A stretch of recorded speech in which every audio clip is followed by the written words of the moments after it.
مکڑی اور چھپکلی مارنے کا حکم۔ اویس مختار امریکہ سے پوچھتے ہیں، یہاں گھروں میں مکڑیاں بہت ہوتی ہیں جو جگہ جگہ جالے بنا لیتی ہیں، کیا گھر کو صاف رکھنے کے لیے مکڑیوں کو مارا جا سکتا ہے؟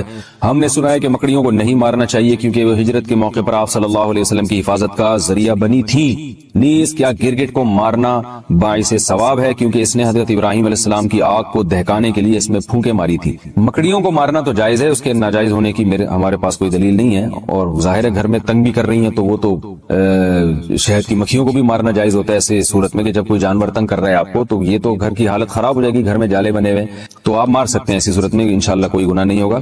رہا یہ مسئلہ کہ گرگٹ کو مارنا، تو صحیح مسلم کی حدیث ہے کہ آپ صلی اللہ علیہ وسلم نے فرمایا کہ چھپکلی کے بارے میں کہ جب آگ جلائی جا رہی تھی ابراہیم علیہ الصلوۃ والسلام کی تو چھپکلی اس میں پھونک مار رہی تھی اور اس آگ کو بھڑکانے کی کوشش کر رہی تھی۔ اس حدیث کا مطلب کیا ہے؟ علماء نے لکھا ہے کہ یہ صرف یہ بتانے کے لیے ہے کہ چھپکلی اور اس جنس کے جتنے جانور ہیں جس میں گرگٹ بھی آتا ہے، یہ جو جنس کے جانور ہیں نا، ان میں انسان دشمنی کے سافٹ ویئر انسٹال ہوئے ہوئے ہیں، یہ انسان دشمن جانور ہیں، یہ ان کو جب موقع ملتا ہے انسان کو نقصان پہنچاتے ہیں، تو اس لیے آپ صلی اللہ علیہ وسلم نے چھپکلی کو مارنے کی ترغیب دی، اور گرگٹ کا بھی وہی حکم ہے جو چھپکلی کا ہے، اور آپ صلی اللہ علیہ وسلم نے فرمایا کہ جس نے ایک وار میں مارا اس کو 100 نیکیاں ملیں گی، اور جتنے وار کم ہوتے جائیں گے نیکی کم ہوتی چلی جائے گی۔ وجہ اس کی یہ ہے کہ جانور کو جتنی کم تکلیف دے کے موت دیں گے وہ اتنا زیادہ ثواب ہے۔ اب چھپکلی کئی دیوار پر ہے، آپ نے ایک چپل ماری اور وہیں اس کا اسٹیکر بن گیا تو چھپکلی کو اس سے تکلیف نہیں ہوتی، سیکنڈوں میں اس کی جان نکل جاتی ہے۔ لیکن اگر آپ نے اس سے کھیلنا شروع کر دیا، پہلے اس کی دم کاٹی، اس کا آدھا گھنٹہ آپ نے دم کا تماشا دیکھا جیسے بچے کرتے ہیں چھپکلی اور گرگٹ کے ساتھ، پھر اس کو رسی میں گھما گھما کے مار رہے ہوتے ہیں، تو اس سے آپ کی نیکیاں کم ہوتی چلی جائیں گی، بلکہ جانور پہ ظلم کا گناہ بھی ہو سکتا ہے۔ تو اس لیے جانور کو مارنا چاہیے، ان جانوروں کو جو انسان کے لیے نقصان دہ، مگر مارنے کا وہ طریقہ اختیار کیا جائے جس میں جانور کو تکلیف کم سے کم ہو۔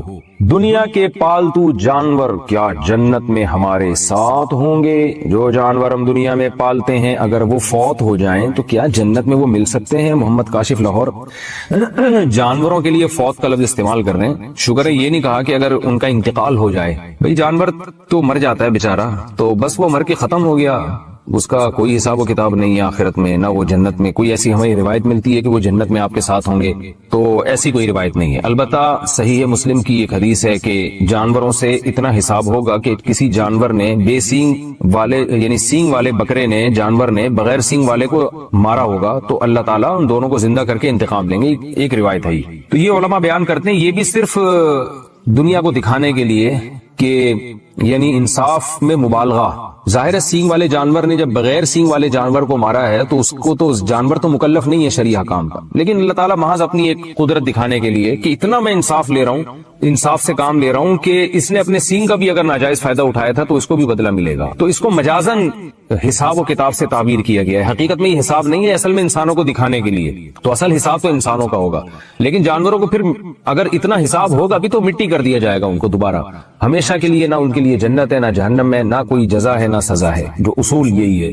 تو یہ سارے انسانوں کے لیے ہیں، لہذا جانور مر گیا تو ختم، کیونکہ جانور تو اللہ نے انسان کے لیے پیدا کیا ہے، انسان کی خدمت کے لیے، تو آپ نے پال لیا تو بس ٹھیک ہے، آپ کو اس سے فائدہ ہو گیا، تھوڑا سا مانوس ہو گئے، ٹائم گزر گیا آپ کا۔ ویسے میں جنرل نالج کے لیے ایک بات آپ سے کہتا ہوں، اچھا پہلے میں اپنی بات کمپلیٹ کر لوں۔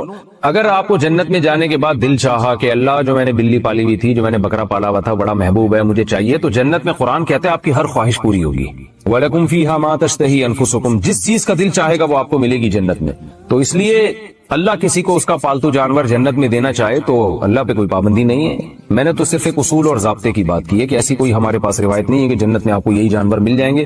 بہرحال اللہ ہر خواہش آپ کی پوری کرے گا، لیکن ویسے میں جنرل نالج کے لیے آپ کو ایک بات عرض کروں کہ جو ہمارے معاشرے میں کتے بلی پالنے کا جو رواج آ رہا ہے نا، یہ وہاں آ رہا ہے جہاں اولادیں نہیں ہو رہی، بچے روکے جا رہے ہیں، یہ نیچرل نہیں ہے۔ انسان کی انٹرٹینمنٹ کے لیے، اس کی تفریح کے لیے، اس کی آنکھوں کی ٹھنڈک کے لیے اللہ نے اولاد کی نعمت رکھی ہے۔ یَهَبُ لِمَن يَشَاءُ إِنَاثًا وَيَهَبُ لِمَن يَشَاءُ الذُّكُورَ، جس کو چاہتا ہے بیٹے گفٹ کرتا ہے، جس کو چاہتا ہے بیٹیاں گفٹ کرتا ہے، اور جس کو چاہتا ہے دونوں گفٹ کر دیتا ہے۔ تو بچے کیوں نہیں پالتے آپ لوگ؟ میں حیران اس پر ہوتا ہوں۔ میں کہتا ہوں جس گھر میں چھوٹا بچہ ہے نا، اتنی تفریح ہے اس گھر میں، اتنی انٹرٹینمنٹ کا سامان موجود ہے کہ اس کو کتے بلی پالنے کی ضرورت ہی نہیں ہوگی۔ اور میں تھوڑا سا کھلی ڈلی زبان بھی استعمال کرتا ہوں، یعنی آپ کے ہاں جو ہے نا ہر 1-2 سال کے بعد کوئی لیٹسٹ ورژن ہونا چاہیے بچوں کا، وہ نیا پیس آنا چاہیے مارکیٹ میں۔ وہ چھوٹا بچے کی تفریح الگ ہی ہوتی ہے۔ جو بڑے ہو جاتے ہیں نا، وہ الگ ٹائپ کی یعنی آنکھوں کی ٹھنڈک بنتے ہیں. چھوٹا بچہ جو انٹرٹینمنٹ دیتا ہے نا وہ بڑا نہیں دے سکتا. اس کا مسکرانا, اس کی حرکتیں, اس کا اچھلنا کودنا, یقین نہ آئے آپ انٹرنیٹ پہ سرچ کریں بچوں کی حرکتیں, بچوں کی کہکہے, بچوں کی مسکراہٹ, آپ کا دل باغ باغ ہو جائے گا. جبکہ وہ بچے اجنبی بچے ہوں گے جو انٹرنیٹ پہ یوٹیوب پہ آپ کو نظر آ رہے ہیں. آپ سوچیں جب آپ کے اپنے ہوں گے تو کتنا اچھا لگے گا. تو ہو کیا رہا ہے کہ بچے پیدا نہیں ہوتے ہیں تو ایک آدھ ہوتا ہے, وہ بڑا ہو جاتا ہے, پھر گھر میں سب بور ہو رہے ہیں. تو بچے کی گھر میں موجودگی یہ بہت ضروری ہے, پیرنٹس کے لیے بہت ضروری ہے. یہ والدین کے لیے, ماں کے لیے, باپ کے لیے, دونوں کی صحت کے لیے بچے کا ہونا ضروری ہے. لوگ اکثر کہتے ہیں والدین بچوں کو پالتے ہیں. میں کہتا ہوں بچے جتنا والدین کو پالتے ہیں نا, والدین اتنا بچوں کو نہیں پالتے. بچہ خود ماں باپ کو پالتا ہے. یعنی پالنے کا مطلب ان کی ذہنی تفریح کا ذریعہ بنتا ہے. ماہر نفسیات کہتے ہیں دماغی درجنوں بیماریوں کا علاج چھوٹا بچہ ہے. اتنی خوشیاں دیتا ہے چھوٹا بچہ. اور ہمارے ہاں آپ دیکھو کہ ایک غیر مسلموں سے آئی ایک چیز جو نیچر سے ہٹ کر زندگی گزار رہے ہیں, وہ ہمیں بھی نیچر سے ہٹا رہے ہیں. تو گھروں میں رونقیں ختم ہو گئی, ہزار گز کے بنگلے ہیں اور دیواروں کو دیکھ دیکھ کے جناب وہ میاں بیوی جو ہے نا دیوانے دیکھ دیکھ کے خوش ہو رہے ہوتے ہیں. میں کہتا ہوں وہ چھوٹا گھر جو بچوں سے بھرا ہوا ہو اس میں زیادہ خوشیاں ہیں ان ہزار گز کے بنگلوں سے جس میں 2-3 افراد رہتے ہوں. میرے تو ٹریولنگ بہت ہوتی ہے, میں ہر گھر میں جاتا ہوں, یعنی ہر طرح کے لوگوں میں ملتا ہوں, ہر طرح کے گھروں میں جانا ہوتا ہے. میں دیکھتا ہوں کہ جو غریب لوگ ہیں جن کی اولادیں ہیں اور وہ زیادہ خوش ہوتے ہیں ذہنی طور پر.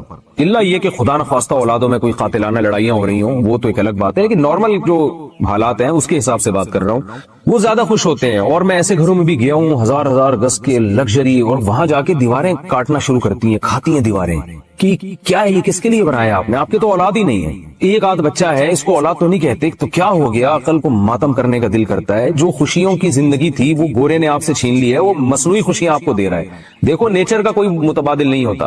آج بھی لوگ چشموں کا پانی اور گرینری اور درخت اور اس ٹائپ کی چیزوں میں لوگ زیادہ سکون محسوس کرتے ہیں. اگر بنگلے بناتے بھی ہیں تو اس میں کوشش کرتے ہیں پھول لگانے کی, گارڈن بنانے کی, اس لیے کہ جو اطمینان جو نیچر میں جو انسان کو روحانی سکون ملتا ہے وہ نیچر سے ہٹ کے نہیں ملتا. تو آپ پالیں, کتے پالنا تو جائز نہیں ہے ضرورت کے بغیر, آپ باقی جانور پالیں, لیکن پہلے آپ اپنے بچوں کو پالیں. بچوں کو آپ پالیں گے تو انشاءاللہ پھر یہ ضرورت نہیں رہے گی آپ کو ان چیزوں کی. پھر بھی اگر پالنا ہے تو میں کہتا ہوں پھر بکریاں پالیں, گائے پالیں, بھینس پالیں, اس کا فائدہ بھی تو حلال جانور پالیں نا. بلی کا کیا فائدہ ہوگا آپ کو, بلی تھوڑا سا انسیت کرے گی آپ سے, ٹھیک ہے جائز ہے بلی پالنا بھی, تھوڑی سی مانوس ہو جائے گی, لیکن اس کا قوم کو بھی کوئی فائدہ نہیں ہے, آپ کو بھی کوئی فائدہ نہیں, اس کے بالوں میں بیماریاں بھی ہوتی ہیں, تو قوم کو بھی فائدہ نہیں. قوم کو بھی فائدہ ہے حلال جانور پالنے میں, بکریاں, بھیڑ, گائے, بھینسیں یہ پالیں گے, دودھ فائدہ ہوگا, آرگینک دودھ ملے گا آپ کو, آرگینک گوشت ملے گا آپ کو, دیسی مرغیاں پالیں گے, آرگینک انڈا ملے گا آپ کو. انڈے مارکیٹ سے شارٹ ہوتے جا رہے ہیں آرگینک انڈے, اور جو آرگینک کے نام پہ مارکیٹ میں بک رہے ہیں ان کا بھی کوئی بھروسہ نہیں ہوتا کہ دیسی ہیں بھی کہ نہیں ہے. تو پتہ نہیں کیا ہو گیا لوگوں کو, ہم سمجھ میں نہیں آ رہا. پولیس کے ذریعے بھی کوشش کر لی ہے سمجھانے کی, پولیس والوں کی سمجھ میں نہیں آ رہا, تو کیسے آپ کی سمجھ میں آئے گا. تو جانور پالیں مگر وہ جانور جو فائدے مند ہیں. پیغمبروں نے بکریاں چرائی ہیں تو ہم بھی گوروں کو دیکھ دیکھ کے کتے پال لیں. کتا ضرورت کی چیز ہے. اگر آپ کو گھر میں حفاظت کے لیے کتا رکھنا ہے تو آپ 10 دفعہ رکھیں. جب حفاظت نہیں ہے, کیا بلی کا جھوٹا کھا پی سکتے ہیں؟ بلی پالنا کیسا ہے؟ کیا بلی کا جھوٹا حلال ہے؟ اگر بلی نے گوشت یا دودھ میں منہ مار دیا تو اس کے استعمال کا کیا حکم ہے؟ موسیٰ جان ریاض سے حدیث میں آتا ہے نبی صلی اللہ علیہ وسلم نے بلی کا جھوٹے کو پاک قرار دیا ہے, اور اس کی وجہ یہ بیان کی فَإِنَّهَا مِنَ الطَّوَّافِينَ عَلَيْكُمْ, یہ تم پر بار بار چکر لگاتی ہے, یعنی گھریلو جانور, اس سے بچنا بہت ممکن ہے. تو اس لیے فقہاء نے لکھا ہے کہ بلی کا جھوٹا پاک ہے, لیکن مکروہ بہرحال ہے. مکروہ اس لیے کہ درندوں کے جھوٹے ناپاک ہوتے ہیں, حرام جانوروں کا جھوٹا ناپاک ہوتا ہے, تو بلی بھی بہرحال ایک درندہ ہے. تو نبی نے جو گنجائش دی اس کی وجہ بتا دی کہ اس سے بچنا ممکن نہیں ہے, بہت مشکل ہے اس سے بچنا, بار بار گھروں میں آتی ہے, منہ لگا دیتی ہے کھانے پینے کی چیزوں کو. تو اس سے پتہ چلتا ہے کہ ضرورت کی وجہ سے اس کی اجازت دی گئی ہے. تو ضرورت کی وجہ سے جس چیز کی اجازت دی جائے تو اس میں یہی ہوتا ہے کہ احتیاط بہتر ہے. تو اگر بلی نے گوشت میں منہ مار دیا, پانی میں منہ مار دیا تو استعمال کر سکتے ہیں, لیکن اگر کوئی احتیاط پر عمل کرے تو بھی ٹھیک ہے, تو زیادہ اچھا ہے. تو اب ایسا نہ ہو جائے کہ بلیوں کو اتنا لفٹ کرائیں جیسے انگریزوں نے کتوں کو لفٹ کرایا ہوا ہے, کہ وہ اس کا جھوٹا باقاعدہ پراپر کھاتے ہیں, پیتے ہیں, اس کے زبان لگاتے ہیں, اس کی زبان, کتا ان کے منہ میں زبان لگا رہا ہوتا ہے, اوٹ پٹانگ حرکتیں کر رہے ہوتے ہیں, اللہ تعالیٰ ان کو ہدایت دے. تو کتے کا جھوٹا تو بالکل ہی ناپاک ہے. میرا مقصد بتانے کا یہ ہے کہ بلی کو پالیں آپ, لیکن اتنا لفٹ نہ کرائیں جتنا انگریزوں نے کتوں کو لفٹ کرایا بھائی, کیونکہ ہے بہرحال درندہ, تھوڑا سا ریزرو رہیں اس سے, کھانے پینے کی چیزوں میں اس کو اپنے ساتھ شریک نہ کریں, فیملی ممبر نہ بنائیں آپ بلی کو. خواتین کے لیے نماز کا الگ کمرہ بنانا. میں گھر میں رہتا ہوں, میرا ارادہ ہے کہ گھر میں خواتین کے لیے الگ سے نماز کے لیے کمرہ چھوڑوں گا, کیا یہ صحیح ہوگا؟ مشتاق احمد, مکہ مکرمہ سے صحیح نہیں ہوگا بلکہ سنت ہے, یہ صرف صحیح نہیں ہے. نبی صلی اللہ علیہ وسلم نے حکم دیا ہے کہ اپنے گھروں میں بھی ایک مسجد بنایا کرو. مسجد کا مطلب ایک نماز کا, عبادت کا کمرہ الگ کر دو. کچھ دن پہلے میرا کسی جاننے والے کے ہاں جانا ہوا, بڑا گھر تھا ان کا, انہوں نے ماشاءاللہ ایک بڑا خوبصورت VIP کمرہ صرف نماز اور تلاوت کے لیے بنایا. اتنا پیارا کمرہ تھا, اس میں عود کی دھونی تھی, خوشبو تھی, اور بڑا ڈیکوریٹ کیا تھا اور بڑا اچھا لگ رہا تھا. ایسی جگہ پہ جا کے دل کر رہا تھا کہ یہاں ہم نماز پڑھیں. تو اگر اللہ نے وسعت دی ہے, بڑا گھر ہے, تو ایک کمرہ خاص نماز تلاوت کے لیے بنانا چاہیے. اور جو فقہاء نے اعتکاف کی اجازت دی ہے نا, وہ ایسے ہی کمرے میں دی ہے. لیکن آج گھروں میں ٹی وی لانچ ہوگا اور بیڈ روم ہوگا, ہر ضرورت کا کمرہ ہوگا, مہمانوں کا الگ کمرہ ہوگا, نماز روزے کا کوئی کمرہ نہیں ہوتا. تو یہ بہت غلط چیز ہے. ہاں, جس کا گھر چھوٹا ہو, کمرے ہی دو ہوں, وہ بیچارہ کیا کرے گا پھر.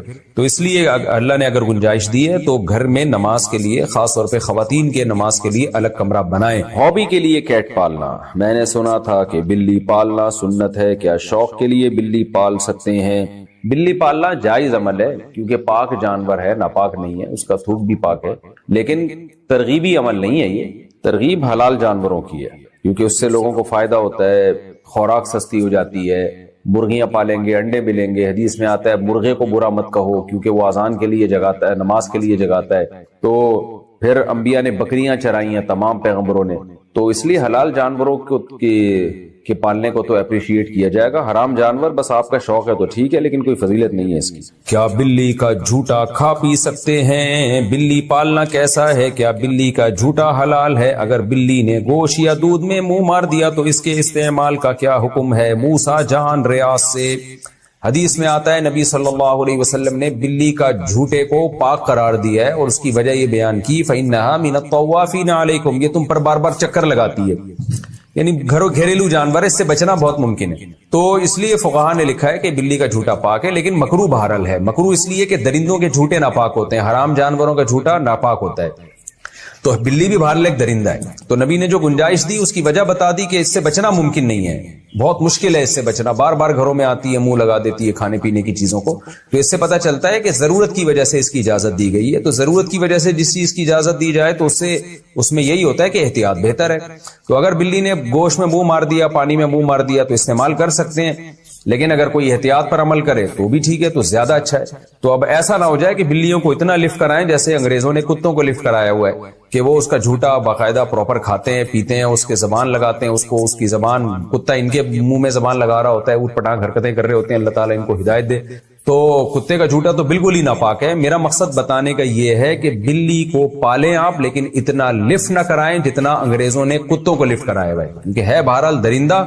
تھوڑا سا ریزرو رہیں اس سے, کھانے پینے کی چیزوں میں اس کو اپنے ساتھ شریک نہ کریں, فیملی ممبر نہ بنائیں آپ بلی کو. کیا بلی کا کاروبار حلال ہے؟ کیا بلیوں کا کاروبار کرنا جائز ہوگا؟ اگر ہم بلیاں پالیں اور بعد میں اسے بیچیں تو کیا یہ جائز ہے؟ عظما صاحبہ ممبئی سے. دیکھیے, جائز تو ہے مگر مکروہ ناپسندیدہ ہے. نبی صلی اللہ علیہ وسلم نے بلی کے جو اجرت ہے, یعنی بلی کو آپ فروخت کر کے جو اس کا ثمن حاصل ہوتا ہے, اس کو آپ صلی اللہ علیہ وسلم نے اس کو ناجائز قرار دیا ہے. تو جمہور علماء وہاں جو کہتے ہیں کہ آپ صلی اللہ علیہ وسلم نے اس کو پسند نہیں کیا, اس سے مراد کراہت تنزیہی ہے, یعنی حرام. بعض علماء تو حرام ہونے کے قائل ہیں, لیکن جمہور علماء کہتے ہیں کہ وہاں مراد جو نبی نے منع کیا ہے, یعنی بلی کے جو قیمت ہے اس کو کھانے سے, تو یہ ممانعت حرام کے درجے میں نہیں ہے بلکہ کراہت تنزیہہ کے درجے میں, دوسرے دلائل کی روشنی میں. اس کی وجہ ہے کہ بلی کا جھوٹا حلال ہے, جھوٹا پاک ہے بلی کا, تو وہ ناپاک جانور نہیں ہے, تو اس لیے اس کے ناجائز ہونے کی اور کوئی وجہ نہیں ہے. البتہ اس حدیث کی روشنی میں بعض علماء کہتے ہیں کہ حرام ہے, لیکن جمہور علماء کہتے ہیں کہ مکروہ تنزیہی ہے. مکروہ تنزیہی کا مطلب ہوتا ہے اوائڈ کرنا, بچنا بہتر ہے. تو مشورہ میرا یہ ہے کہ اگر آپ نے کوئی بلی بیچ دی ہے تو اس کی قیمت اگر آ گئی ہے تو ٹھیک ہے, لیکن آئندہ بہتر یہ کہ اس کو کاروبار آپ نہ بنائیں. حرام میں نہیں کہہ رہا, قول میں وہی کر رہا ہوں جو جمہور کا قول ہے کہ حرام نہیں ہے, مکروہ تنزیہی ہے, لیکن بہتر یہ ہے کہ آپ اس سے اجتناب کریں. حلال جانوروں کا کاروبار کیا کریں, اس میں برکت ہوتی ہے, اس میں لوگوں کو فائدہ ہوتا ہے. بلیاں اگر معاشرے میں پھیلیں گی تو اس سے پبلک کو کیا فائدہ ہے؟ اگر گائے بھینس بکریاں مرغیاں ان کا کام کریں گے، مرغیوں سے انڈے ملیں گے، بکریوں سے دودھ ملے گا، گوشت ملے گا، بکروں کے ریٹ مارکیٹ میں کم ہو جائیں گے جب بکروں کی پیداوار بڑھے گی، تو اس سے انسانیت کو فائدہ ہے اور انٹرٹینمنٹ بھی ہے. بکری بھی پل جاتی ہے، دمبے بھی پل جاتے ہیں. میرے دمبے آپ آ کے دیکھیں، 2 دمبے ایسے ٹائٹ خاندانی طریقے سے پلے ہوئے، کھا کے ماشاءاللہ مسٹنڈے بھی ہو رہے ہیں اور پل بھی گئے ہیں. بچے کھیلتے ہیں ان سے، وہ جب عصر کے بعد لے کے نکلتے ہیں چھلانگے مارتے ہیں وہ. تو اگر آپ کو تفریح کرنی ہے تو وہ دمبوں سے بھی ہو سکتی ہے، گائے سے بھی ہو سکتی ہے. گائے کا بچہ کتنا خوبصورت ہوتا ہے ایسا، اور بھینس کا بچہ ایک نمبر کا سست ہوتا ہے. میں اکثر لطیفہ سناتا ہوں نا، بھینس کا بچہ ایسے کھیلتا ہے، بس اس کا کھیل یہی ہے، کان بیٹھ کے ہلاتا رہے گا، اس سے بھی مزہ آتا ہے. اور گائے کا بچہ ذرا اچھل کودتا ہے، بکری کا بچہ اور اچھل کود مچاتا ہے، ایسا خوش ہوتا ہے جب آپ اس کو اس کے پنجرے سے باہر نکالیں نا، ایسی چھلانگے مارتا ہے. تو حلال جانور پالیں. یہ کتے بلی جو ہے نا، یہ مناسب نہیں ہے پالنا. یعنی کاروبار کرنا، پل جائے بلی تو ٹھیک ہے، کوئی ممانعت نہیں ہے، لیکن یہ کہ کاروبار ہی اگر کرنا ہے تو ان چیزوں کا کریں جن کے گوشت میں، جن کے انڈوں میں، جن کے دودھ میں اللہ نے برکت رکھی ہے. آپ صلی اللہ علیہ وسلم نے فرمایا مرغے کو برا مت کہو، لا تسبوا الدیک فإنه یؤذن للصلاۃ، وہ اذان کے لیے جگاتا ہے، وہ نماز کے لیے جگاتا ہے تمہیں. تو یہ برکت والے جانور ہیں، حلال جانور. یہ بھائی دولہا ہے عثمان کلیم بل کلیم اللہ دولہا تشریف. وعلیکم السلام. ماشاءاللہ. دلہن کا نام سمیہ بٹ بنت محمد جاوید بٹ. 50,000 روپے مہر. دلہن کے وکیل کون ہے بھائی؟ جناب 50,000 مہر میں آپ نے اجازت دی کہ میں سمیہ بٹ بنت محمد جاوید بٹ کا نکاح عثمان کلیم بل کلیم اللہ سے کروں، اجازت ہے؟ تشریف رکھیں. الحمدللہ نحمده ونستعینه ونستغفره ونؤمن به ونتوکل علیہ ونعوذ باللہ من شرور انفسنا ومن سیئات اعمالنا من يهده الله فلا مضل له ومن يضلله فلا هادي له ونشهد ان لا اله الا الله وحده لا شريك له ونشهد أن سيدنا وحبيبنا وشفيعنا وسندنا محمدا عبده ورسوله صلى الله تعالى عليه وعلى آله وأصحابه وبارك وسلم تسليما كثيرا كثيرا. أما بعد فأعوذ بالله من الشيطان الرجيم. بسم الله الرحمن الرحيم. يا أيها الناس اتقوا ربكم الذي خلقكم من نفس واحدة وخلق منها زوجها وبث منهما رجالا كثيرا ونساء واتقوا الله الذي تساءلون به والأرحام إن الله كان عليكم رقيبا. وقال تعالى يا أيها الذين آمنوا اتقوا الله وقولوا قولا سديدا يصلح لكم أعمالكم ويغفر لكم ذنوبكم ومن يطع الله ورسوله فقد فاز فوزا عظيما. وقال النبي صلى الله عليه وسلم النكاح من سنتي وقال فمن رغب عن سنتي فليس مني. وقال النبي صلى الله عليه وسلم تزوجوا الودود الولود فإني مباهي بكم الأمم. وقال النبي صلى الله عليه وسلم تزوجوا ولا تكونوا كرهبان النصارى. جناب عثمان کلیم والکلیم اللہ، میں نے 50,000 روپے مہر میں آپ کا نکاح سمیہ بٹ بنت محمد جاوید بٹ سے کیا. آپ نے اس نکاح کو قبول کیا؟ زور سے تھوڑا سا. جزاک اللہ. دعا کریں جی اللہ تعالیٰ برکت دے. الحمدللہ رب العالمین والعاقبۃ للمتقین والصلاة والسلام علی رسول الکریم وعلی آلہ وصحبہ اجمعین. اے اللہ اس نکاح کو اپنے دربار میں قبول فرما، اس کی برکتیں زوجین کو تادم حیات نصیب فرما. آپس کے اختلاف و انتشار سے، لڑائی جھگڑوں سے، ہر قسم کے شر فساد سے اللہ ان دونوں کی ہمیشہ کے لیے حفاظت فرما. اے اللہ اس نکاح کو دونوں کے خاندانوں میں جوڑ کا ذریعہ بنا، محبت الفت کا ذریعہ بنا. جس کی جو جائز مراد ہو اس کی مراد کو پورا فرما. ربنا آتنا فی الدنیا حسنۃ وفی الآخرۃ حسنۃ وقنا عذاب النار. صلی اللہ تعالی علی خیر خلقہ محمد وعلی آلہ وصحبہ اجمعین برحمتک یا ارحم الراحمین. اللہ تعالیٰ بہت مبارک کرے. اتنی سی بات تھی یار، دیکھو اتنی سی بات تھی، اس کو کیا بنایا ہوا تھا. 2 منٹ کا کام ہے، اس کو پتہ نہیں کیا بنایا ہوا ہے. لوگ کہتے ہیں صرف اتنی سی بات تھوڑی ہے، آگے کتنے بڑے بڑے مسائل ہیں. یہ بھی بکواس ہے بالکل. لوگ کہتے ہیں اتنی سی بات نہیں، آگے بھائی شادی بچوں کا کھیل نہیں ہے بھائی، آگے. ابے کچھ بھی نہیں ہے. ادھر رہ رہی تھی، وہاں بھی کھا پی رہی تھی، ٹرانسفر ہو کے کدھر آ جائے گی؟ ادھر آ جائے گی. اب اگر یہاں قحط پڑا ہوا ہے خدا نہ خواستہ، تو پھر تو بڑے مسئلے ہیں کہ قحط پڑا ہوا تھا، ہمیں کھانے کو نہیں مل رہا تھا، بھوکے مر رہے تھے، ایک اور آ گئی.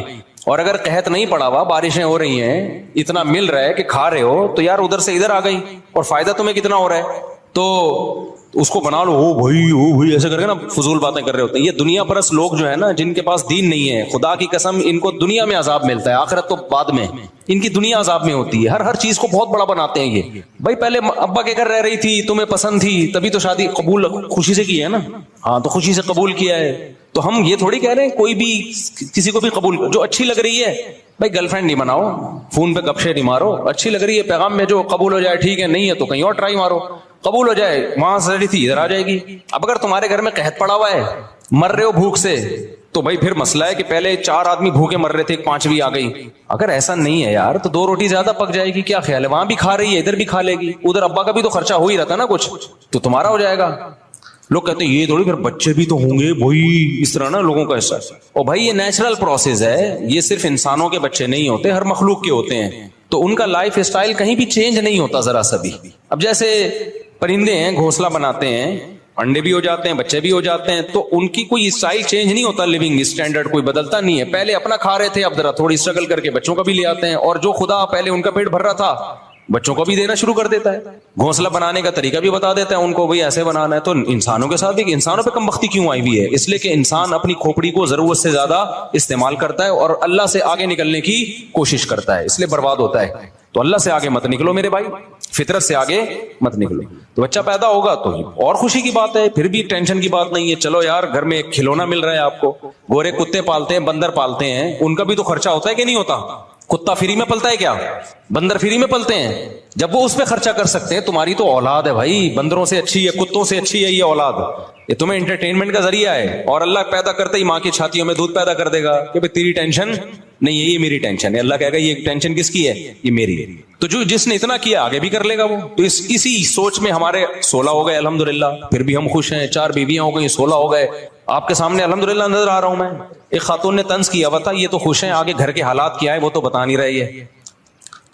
ابے خاتون نے لکھا, لوگ لبرل لوگ بولتے ہیں نہیں بچے ہوں گے تو ٹینشن ہے, بیویاں ہو بھائی ہو ایسے کر کے جیسے پتہ نہیں کیا ہو جائے گا, پروگرام تو بڑھ جائے گا, لوگ یہ سمجھ رہے ہوتے ہیں.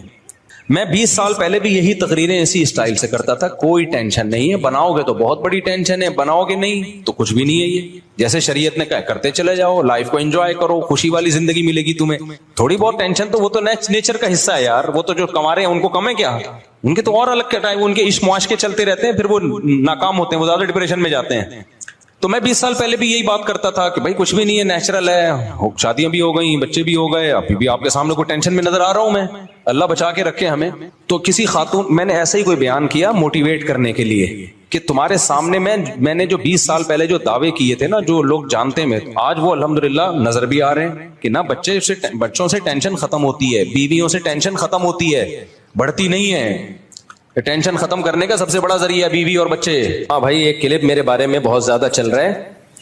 میں بیان میں یہ کہہ رہا تھا کہ بچیوں کو پڑھانا سسرال کی ذمہ داری ہے, ماں باپ کی نہیں ہے. اس میں خاص میسج دینا تھا میں نے, اور وہ پورا بیان اسی ٹاپک پر تھا. اس کو غلط رخ لے کے چلایا ہے ایک اخبار نے بھی, اور کچھ چینلز نے بھی, اور کچھ لبرل لوگوں نے بڑے تبصرے کیے کہ دیکھو یہ مولوی لوگوں کو کہہ رہا ہے کہ بچیوں کو مت پڑھاؤ, جاہل رکھو, بس ان کی شادیاں کرو, نابالغ بچیوں کی, سسرال پڑھائے گا ان کو. تو یہ فسادی لوگ ہیں, گھننے بنے ہوئے, ان کو پتا ہے کہ میں کیا کہہ رہا ہوں, اس میں میسج کیا دے رہا ہوں. اس کا مقصد یہ نہیں ہے کہ ماں باپ بچیوں کو نہ پڑھائیں, اس کا مقصد ان ہڈ حرام سسرالیوں کا منہ بند کرنا ہے جو کہتے ہیں ہمیں ڈاکٹر لڑکی چاہیے, ہمیں انجینئر چاہیے, جاب والی چاہیے. پھر وہ ڈاکٹر جب کلینک میں جاب کرتی ہے, وہ سسرال اس کی کمائی کھاتا ہے بیٹھ کے, شوہر بھی کھاتا ہے, سسرال بھی کھاتا ہے. ان بچیوں کے بارے میں نے بولا ہے کہ جس سسرال کو بہو کی کمائی کھانی ہے نا, اس کو پڑھا کے, تو اس کی پڑھائی بھی کس کی ذمہ داری ہے؟ سسرال کی ذمہ داری ہے, ان ہڈ حراموں کی ذمہ داری ہے. تو آدھا بیان لے کے ان بے غیرتوں نے چلایا ہے. میں گالیاں اس لیے دے رہا ہوں کہ مجھے بہت غصہ آیا اس پہ جو غلط میسج دیا ہے. اس کا مطلب یہ نہیں ہے کہ آپ اپنی بچیوں کو پڑھائیں نہیں یا اپنی بچیوں کو جاہل رکھیں. اگر یہ مطلب ہوتا تو میں اپنی بچیوں کو نہ پڑھاتا. میں تو پڑھا رہا ہوں اپنی بچیوں کو, میری ساری بچیاں الحمدللہ پڑھ رہی ہیں, سب پڑھ رہی ہیں. جو بھی ایجوکیشن میرے بس میں ہے میں ان کو دے رہا ہوں, جتنی بھی جو بھی کسی کے بس میں ہوتی ہے تعلیم دینا. ہر آدمی کا معیار مختلف ہوتا ہے, کسی کے پاس زیادہ پیسے ہوتے ہیں, کسی کے پاس کم پیسے ہوتے ہیں, کوئی درمیانے درجے کے ہوتے ہیں. تو جو بھی جس کو بھی اللہ نے جتنی گنجائش دی ہے تو ہم اس کے خلاف نہیں ہیں.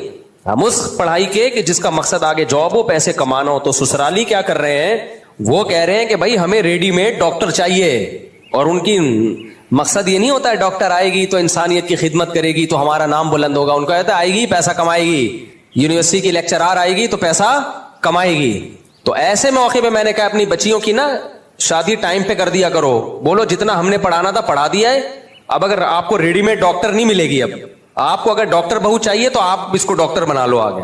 تو یہ مقصد ہے اس کا. مقصد یہ نہیں ہے, نابالغ بچیوں کی شادیوں کا تو میں قائل ہی نہیں ہوں. یہ تو ایسے میرے اوپر خام خام الزام لگا دیا. تو ایک نے میرے خلاف پوسٹ چلائی ہے کہ ان مولویوں کے 2 ہی کام ہیں. اچھا وہ سب پتہ چل رہا ہوتا ہے میرے پہ طنز کر رہے ہیں. ان مولویوں کے 2 کام ہیں, ایک بچوں کی پیدائش کو بڑھانا, ایک لڑکیوں کو جاہل رکھنا. بچوں کی پیدائش کو بڑھانا, ایک بچیوں کو جاہل رکھنا. ان مولویوں کے یہ 2 ہی کام ہیں. تو کیونکہ میرے بیان اکثر کثرت اولاد پر ہوتے ہیں اور شادیوں پر ہوتے ہیں کہ بچیوں کی ٹائم پہ شادی کرو, تو ٹائم پہ شادی سے یہ میسج لوگوں کے پاس جاتا ہے کہ پڑھاؤ نہیں, بس شادی کر دو ان کی. میں بار بار کہتا ہوں شادی اور پڑھائی ایک دوسرے کے اپوزٹ نہیں ہے. جتنا پڑھانا تھا آپ نے پڑھا دیا, اب رشتہ آتا ہے تو پڑھائی کی وجہ سے رشتے کو ڈیلے مت کرو. سمجھتے ہو, بعض لوگ کہتے ہیں نہیں ہماری بچی پہلے ڈاکٹر بنے گی پھر ہم شادی کریں گے. یہ اسلام کے بھی خلاف ہے, عقل کے بھی خلاف ہے. بچیوں کی زندگی کا بیڑا غرق ہوگا اس سے. ہم یہ کہتے ہیں پڑھاؤ آپ, لیکن جب اچھا رشتہ آ جائے تو رشتے کو پڑھائی پہ ترجیح دو اور بولو پڑھے گی, اب تمہارے خرچے پہ پڑھے گی, تمہارے گھر جا رہی ہے. یہ تو بہترین حل عورتوں کے لیے بتایا ہم نے.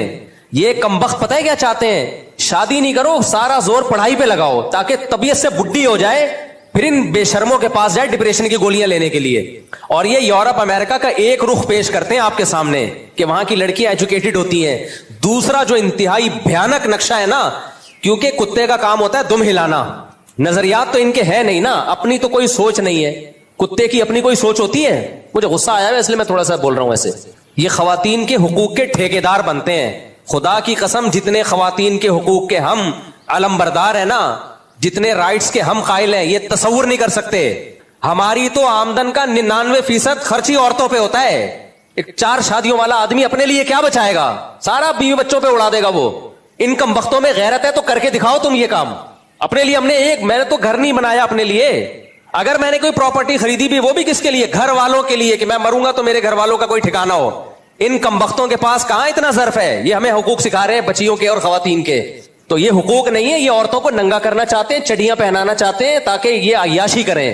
سمجھتے ہو, یہ عورتوں کے حقوق کا اسلام محافظ ہے, یہ لبرل سیکولر لوگ محافظ نہیں ہے. پڑھائی کے نام پہ بغیرتی پھیلا رہے ہیں. ہم پڑھائی کے خلاف نہیں ہے, خلاف ہوتے ہیں نا بچیوں کی پڑھائی کے. اپنی بچیوں کو نہیں پڑھاتا میں, اور میری آمدن کا ایک بہت بڑا حصہ بچیوں کی پڑھائی پہ خرچ ہو رہا ہے.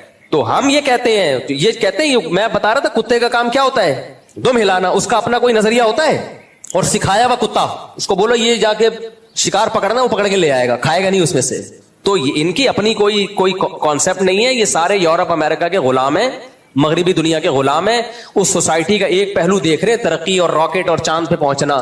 سوسائٹی کا جو دوسرا بھیانک پہلو ہے وہ یا تو گھننے بنے ہوئے, یا پتا ہے لیکن گھننے بنے ہوئے, یا ان بیچاروں کو پتہ ہی نہیں ہے. وہ کیونکہ ایک آنکھ سے دیکھتے ہیں بس. یہ جو شہوت پرست آدمی ہے نا, وہ بس ایک آنکھ سے دیکھتا ہے کہ جو اس کو فیور دے, جو اس کے سائڈ افیکٹ ہیں وہ نہیں دیکھ رہا ہوتا. تو آپ وہ ایجوکیشن لانا چاہتے ہو نا, جو وہاں چڑیاں پہنی ہوئی عورتیں گھوم رہی ہیں, جن کو نہ بیوی کی محبت ملتی ہے, نہ بہن کی محبت ملتی ہے, نہ ماں کی محبت ملتی ہے. ان ملکوں کی عورت کو نہ ماں کی محبت ملے گی, نہ بیوی کی محبت ملے گی, نہ بیٹی کی محبت, نہ بہن کی محبت. اس کا مرد سے صرف ایک سیکس کا رشتہ ہے, سمجھ رہے ہو, وہ گرل فرینڈ ہے, اس کے علاوہ کچھ بھی نہیں ہے. اور ایک عورت 20 مردوں کی ہوس پوری کرتی ہے, 20, اور پھر بھی کچھ نہیں ملتا. کماتی خود ہے, محبت نہیں ملتی اس کو. بچے 18 سال میں ٹاٹا کر کے جا رہے ہوتے ہیں, بولتے ہیں اماں بس ہو گئے, پیدا کر کے بڑا کر دیا, اپنا کھاؤ پیو. میں نے جا کے دیکھا ہے, میں اگر ولاگ صحیح طرح بنانا شروع کر دوں نا تو بنا نہیں سکتے. گھروں کے باہر جتنا خوبصورت ہے, اندر اتنا نہیں ہے. ایک بڈھا پڑا ہوا ہوگا بیچارہ, ایک بڈھی وہاں پڑی ہوئی ہوگی, وہ بھی ڈاکٹر ہوگا, یہ انجینئر ہوگی. صحیح ہے نا. ہماری گاؤں دیہاتوں کی مائیں جنہیں کچھ بھی نہیں آتا, خدا کی قسم ان سے زیادہ عیش کر رہی ہوتی ہیں. ہم تو اپنی دادی کے حالات یاد کر کے ابھی تک سوچتے ہیں کہ یار کیسی عیش والی زندگی انہوں نے گزاری ہے اپنے بیٹوں میں, پوتوں میں, نواسوں میں. میں ایک ملفوظ آپ کو سناتا ہوں تاکہ ان سیکولر اور لبرل لوگوں کی زہریلی سوچ کا آپ کو پتا چلے کہ یہ آپ کو کہاں لے کے جا رہے ہیں. تو یہ سمجھتے ہیں مولوی لوگ بڑے ظالم ہوتے ہیں عورتوں پہ, بڑے مولوی یوں کرتے ہیں بچیوں پہ ظلم, اور نابالغ بچیوں کی شادیاں کر دیتے ہیں اور ایسے کر دیتے ہیں.